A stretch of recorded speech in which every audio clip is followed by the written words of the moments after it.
सतगुरु की महिमा अनंत अनंत किया उपकार नेतर अनंत उगारिया अनंत दिखावनहार नेतर अनंत उगारिया अनंत दिखावनहार।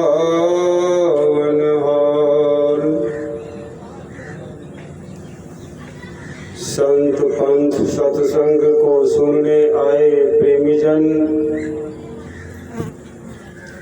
अभी हम लोग पूज्य बाबा के द्वारा बड़े अच्छे अच्छे वाणी को श्रवण कर रहे थे।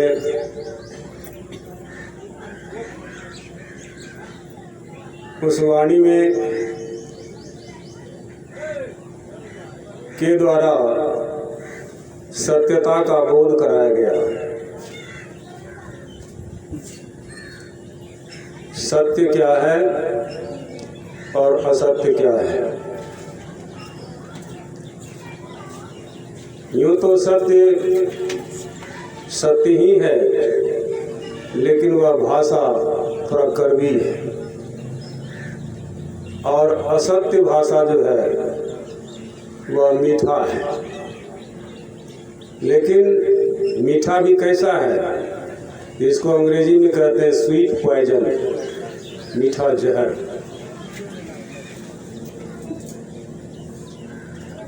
आप लोग जानते होंगे महाभारत में महाराज युधिष्ठिर बहुत बड़े सत्यवादी थे। वे कभी झूठ नहीं बोलते थे और न बोले। जिस दिन अश्वत्थामा हाथी का वध हुआ था, तो उसमें मारा कौन था? तो भीम। तो वह जोर जोर से हल्ला किया, अश्वत्थामा मारा गया, अश्वत्थामा मारा गया। गुरु द्रोणाचार्य सुने, लेकिन विश्वास नहीं हुआ।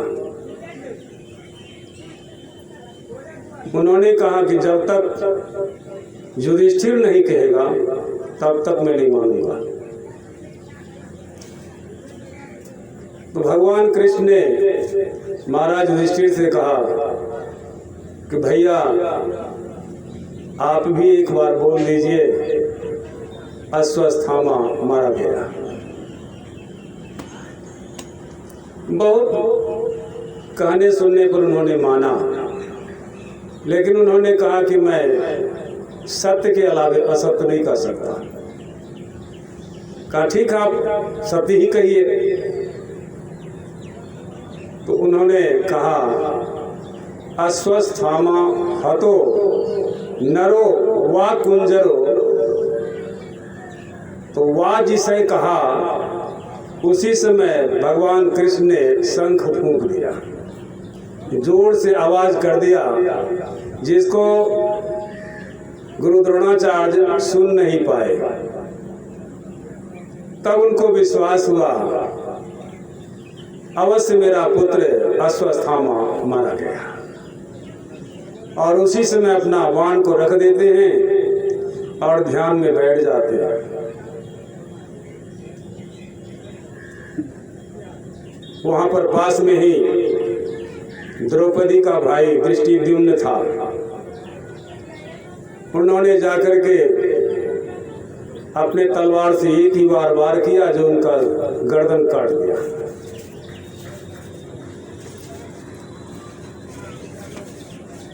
सबों ने कहा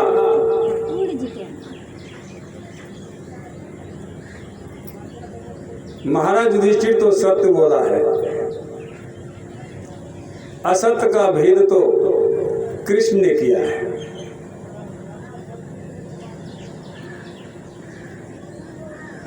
लेकिन थोड़ा सा मिलान करते हैं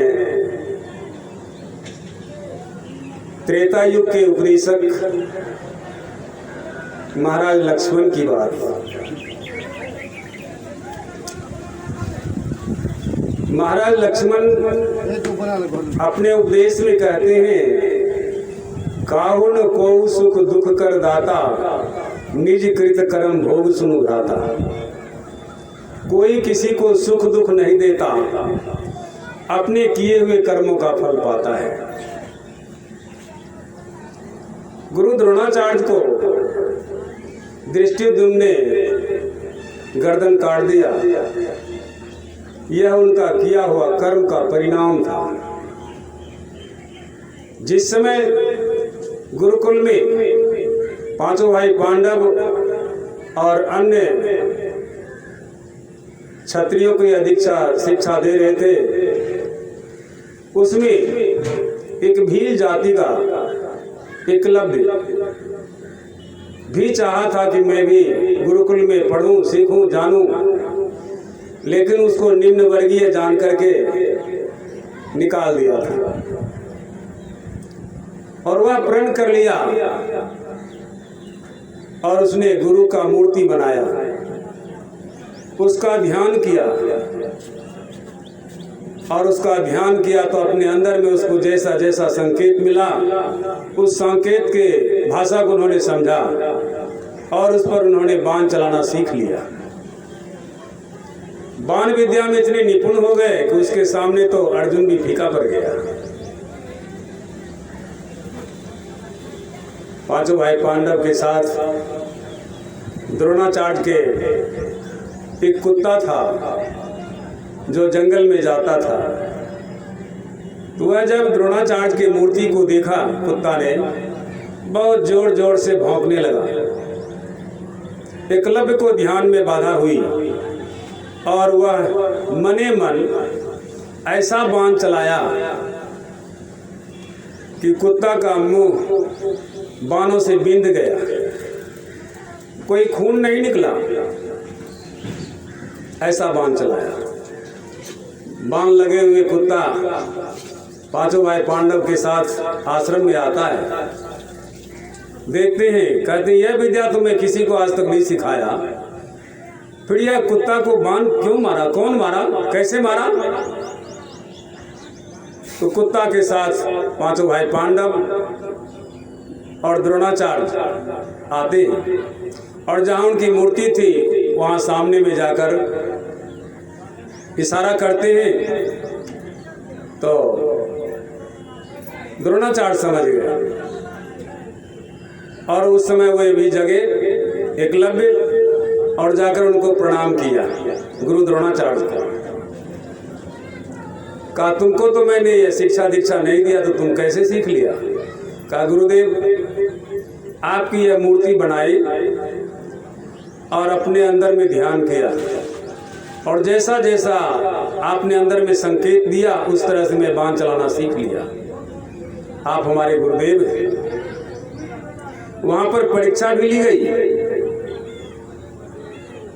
परीक्षा में यह था कि पीपल का पेड़ था, उस पेड़ से एक पत्ता तोड़ लिया गुरु द्रोणाचार्य, अपने पैर के नीचे तलवे के नीचे रखते हैं और कहते हैं एकलव्य अब बाण चलाओ। वृक्ष के सभी पत्तों को छेदते हुए मेरे तलवे के नीचे जो पत्ता है उसको भी छेदना चाहिए। वह बाण चलाया, पीपल के सभी पत्ते को छेदते हुए गुरु द्रोणाचार्य के पैर के नीचे जो पत्ता था उसमें भी छेद कर दिया।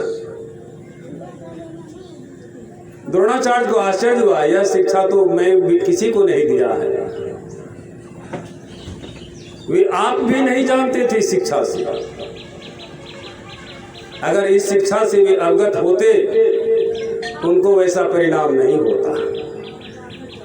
तो उस समय उन्होंने अपने शिष्यों के बीच छल किया कहते ठीक है, तुम हमारे शिष्य हुए, तुम्हारा मैं गुरु हुआ, अब गुरु का दक्षिणा दो।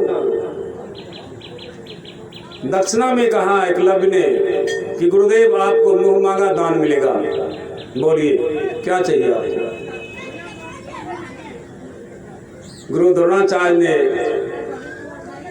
एकलव्य का दाएं हाथ का अंगूठा कटवा लिया और कहना था कि वह तुरंत हथियार से अंगूठा काट करके गुरु के हाथ में डालते।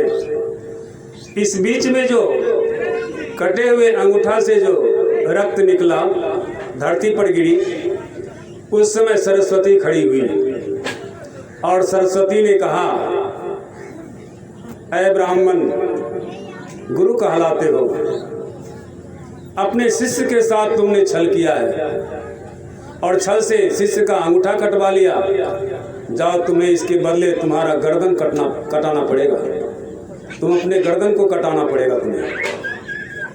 वही परिणाम था कि दृष्टिद्युम्न ने उसका गर्दन काट दिया। यह तो उसको किए कर्मों का फल था। गोया कहने का मकसद है कि हम लोग सामाजिक रीति के अनुसार कुछ कर्म कर रहे हैं, लेकिन यह कर्म कैसा है आपको मैं बताऊं, यह कर्म 100% असत्य है, सत्य नहीं है। यदि सत्य होता इसका परिणाम और जगह भी मिलता, लेकिन नहीं मिलता है। आपके बिहार राज्य में ही नहीं बल्कि कई राज्यों में यह श्राद्ध, बरखी, उपनयन, तमाम तरह के यज्ञ कर्म होते और इस यज्ञ के मध्य बहुत बड़ा व्यय होता है, खर्च होता है, लेकिन परिणाम क्या मिलता है? दरिद्रता। इसका परिणाम दूसरा कुछ नहीं है, दरिद्रता। आपके ही पड़ोस में, आपके ही देश में एक स्टेट है जिसको लोग हरियाणा पंजाब कहते हैं। क्या वहाँ के लोग नहीं मरते हैं? मरते वहाँ के भी लोग हैं, लेकिन उन लोगों के यहाँ आपका यह पोंगापंथी नहीं चलता है। क्यों? तो उसने महर्षि दयानंद सरस्वती की बात को जीवन में उतारा है। मनुष्य के 16 संस्कार बनाए गए और 16वां संस्कार, पहला संस्कार गर्भाधान से लेकर 16वां संस्कार अंत्येष्टि तक ही कुछ करने को रहता है। लेकिन जब मनुष्य मर जाता है, उसके दाह संस्कार के बाद उनके प्रति कुछ भी करना व्यर्थ है। पंजाबियों ने, सिखों में कोई श्राद्ध बरखी नहीं होता है, कोई नख बाल नहीं होता, कोई संपिंडन नहीं होता, कोई तेरायत नहीं होता, कोई फुलिया नहीं चुना जाता, कोई भोज भात नहीं होता। हाँ, एक दिन भंडारा होता है, वह भी जिसके कोई मरे हैं उनके विचार के मुताबिक वो जिस दिन फुर्सत में रहेंगे उस दिन उसका सबको भोग पाने के लिए बुलाएंगे। और उसके भंडारा में क्या मिलता मालूम है? दाल रोटी, हो सका तो हलवा, इसके अलावा कुछ नहीं। लेकिन यह भोग भी दरबार साहब, गुरु ग्रंथ साहब, मृतक के घर लाया जाता है बड़े सम्मान के साथ, और उसमें से कुछ संतों की वाणी का पाठ होता है, फिर उसका भोग लगता है, कोई कड़ा प्रसाद का, हलवा का। उसके बाद लंगर चालू हो जाता है, भंडारा शुरू। और उस दरबार साहब को, गुरु ग्रंथ साहब को फिर जिस सम्मान से लाया था उसी सम्मान से उन्हें गुरुद्वारा पहुंचाया जाता है। उसकी विदाई होती है, उसकी सेवा पानी होता है। यही सत्य है। हालांकि यह भी उतना सत्य नहीं है, लेकिन कुछ परसेंटेज में सत्य है। चूंकि संतवाणी का पाठ होता है, उस पाठ के मुताबिक लोग सुने, विचारें और चले तो उस मनुष्य का लाभ होगा। जो नहीं सुनते हैं, जो नहीं समझते हैं, जो नहीं विचारते हैं, जो उस पर नहीं चलते हैं, जो अमल में नहीं लाते हैं, उसका कोई लाभ नहीं मिलता है। आज देखिए, ना तो नाई का खर्च है, ना कोई ब्राह्मण पंडितों का खर्च है, और वही पंजाब के चलते बिहार वासी गेहूं की रोटी सब्जी खाते हैं, अरवा चावल खाते हैं। मैं ऐसा नहीं कहता कि वहीं के उपज पर आप डिपेंड हैं, लेकिन आप देन इन देयर भारत सरकार के द्वारा वहाँ के ही राशन को आप लोग खाते हैं। क्यों? क्या आप खेती नहीं करते? करते आप भी, लेकिन आपका अपव्यय होता है। श्राद्ध बरखी तेरात में आपका व्यय होता है, भोज भात में व्यय होता है। 5 मीट करेंगे, 2 मीट करेंगे, 3 मीट करेंगे, कहीं कहीं तो लोग बकरा भी काटते हैं, मछली वगैरह का भी व्यवस्था लोग करते हैं। तो यह क्या है? अपव्यय है। और इससे कोई आदमी धनी नहीं हुआ है। हाँ, गरीब तो जरूर हो गया है। और पंजाब में आपको गरीब आदमी दिखेगा ही नहीं। अगर दिखेगा तो वो भी बिहार का होगा। क्यों? तो वहां से कमा कर लाता है और यहाँ वही ब्राह्मण को, वही पूजा पुरोहित को दे करके खत्म कर देता है। फिर गरीबी आई, फिर दौड़ के चले गए पंजाब कमाने के लिए। वहां तो खान है, धन का खान है, ऐसे नहीं है खान। वहां के लोग ऐसा सोच है उनका, सभी जंगल में सभी पेड़ चंदन के नहीं होते, सभी पक्षियों में सभी पक्षी हंस नहीं होते, सभी मनुष्यों में सभी मनुष्य साधु नहीं होते, और सभी साधु में सभी साधु संत नहीं होते। लेकिन जिस दिन एक संत का भोजन होगा, जिस दिन एक हंस का भोजन होगा, उस दिन समाज में क्या होगा? वही होगा जो कि पंजाब में होता है। वहाँ के लोग छत पर दाना डालते हैं, वहाँ के लोग गाड़ी बस को रुकवा करके जल की सेवा करते हैं, शरबत की सेवा करते हैं, कड़ा प्रसाद का सेवा करते हैं, जलपान का सेवा करते हैं, लंगर का सेवा करते हैं। क्या श्रद्धा से, क्या भावना से। इनमें से कोई एक साधु पुरुष होगा, साधनशील पुरुष होगा, कोई संत होगा, वह जिस दिन भोजन किया उस दिन तो हम मोह हो जाएंगे। और होता है। भावना क्या है? लेकिन आपकी भावना ये नहीं है। आप एक होटलबाजी करते हैं, श्राद्ध करते हैं, वह भी पैसे पकड़ते कराते हैं। भोज जो करते हैं 3 शाम 4 शाम, उसमें भी पैसा लेते देते हैं। एक तरफ तो आपने पूंजी फंसाया, और यह आशा करते हैं कि जितने भी न्योता देने आएंगे, पूर्णे आएंगे, तो उसमें तो 1500 रुपया मिलेगा ही मिलेगा। तो ये आप तुमने व्यापारी कर लिया है। वो तो आपकी उदारता है, आपने हटा दिया, ये तो आपकी उदारता है। लेकिन जो करता है उसको पता चलता है कि नहीं, हमको आमदनी आना चाहिए। समाज लोग मानते हैं कि नहीं लेना चाहिए। वाकई में भंडारा व लंगर बिकता नहीं है। वह फ्री सेवा होता है और वहाँ फ्री सेवा होता है। प्राय आप तो किसी के मरने प्रांत आप भंडारा देते हैं, फ्री सेवा देते हैं, लेकिन वहाँ दिन रात रोटी बांटो सदा हमेशा, गुरु का लंगर सदैव चलते रहेगा। चले जाइए अमृतसर में, जिस समय जाएगा उसी समय तरोताजा रोटी सब्जी दाल मिलेगी।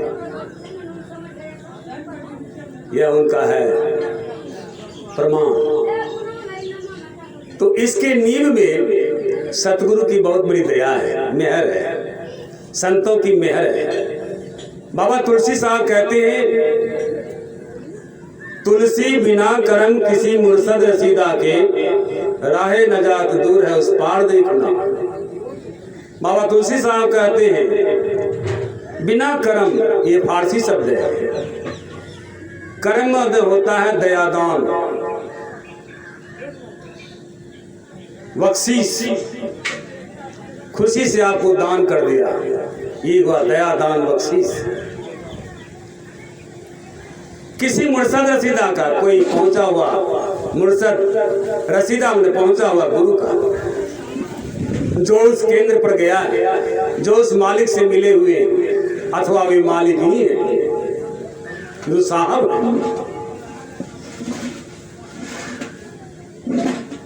राहे नजात, नजात में होता है मुक्ति व निर्वाण व मोक्ष।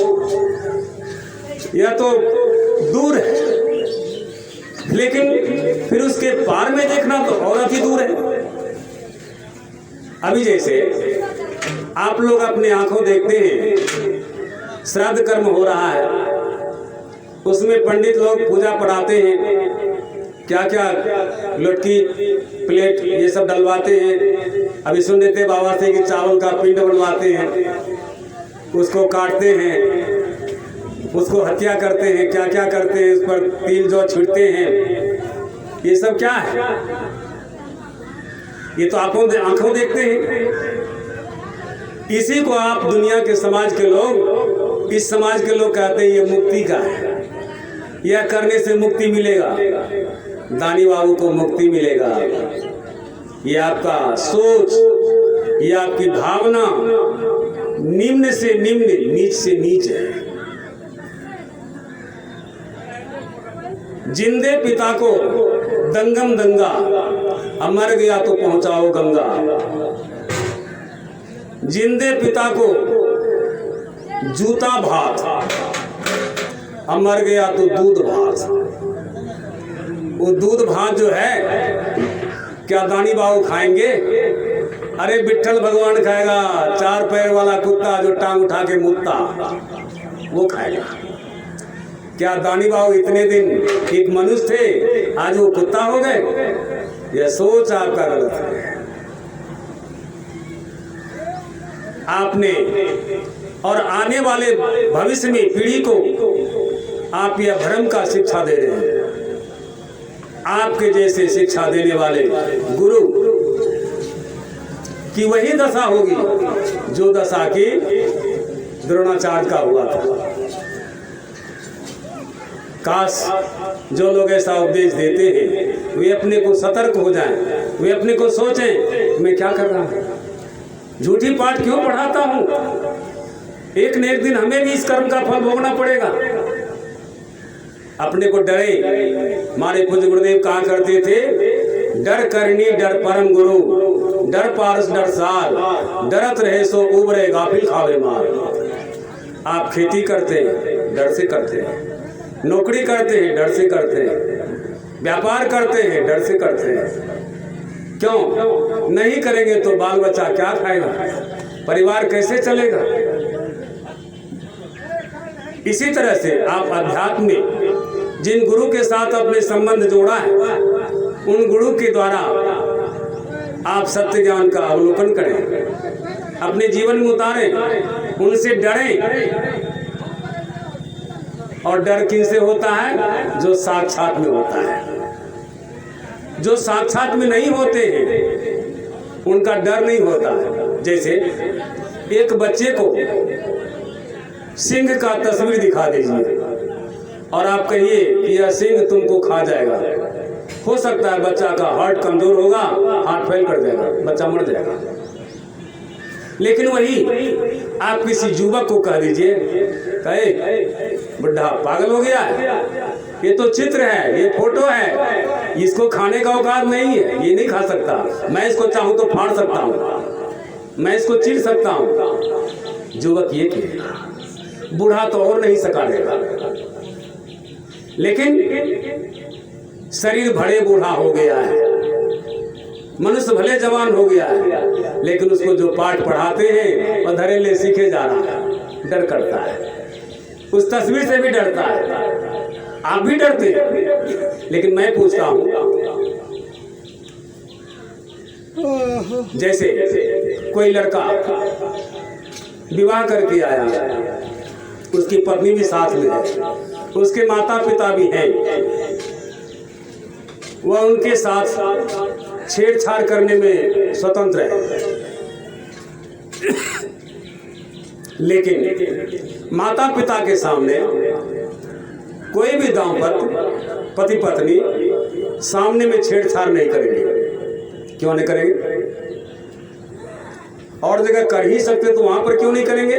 तो वहां पर दो बात है, एक तो है लाज शर्म जिसको कहते हैं, और दूसरा है डर। माता पिता का डर है, माता पिता का लाज है, इसलिए वहां पर छेड़छाड़ नहीं करेंगे। लेकिन वही माता पिता की तस्वीर आपके सिरहाने में, आपके पैताने में टंगी होती है, क्या उस समय डर होता है? उस तस्वीर का, उस मूर्ति का डर होता है? नहीं होता है। और धड़ल्ले आप एंजॉय करते हैं, तभी तो आपको संतान होता है, नहीं तो संतान कहाँ से हो जाता?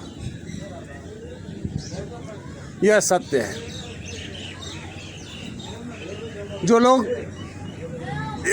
कहते हैं कि वे प्रेत योनि में चले गए और आकर के कौवा के रूप में, कुत्ता के रूप में भोजन करेंगे, यह सोच गलत है। यह जानकारी अल्पज्ञता है। इसलिए ऐसे गुरु से डरना चाहिए जो सामने में प्रत्यक्ष में है।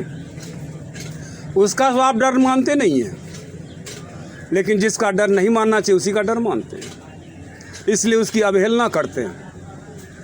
वो आपको खोल के नहीं कहेगा, क्योंकि वे साधु हैं, वे सतगुरु हैं, वे संत हैं। आपको कैसे कहेंगे?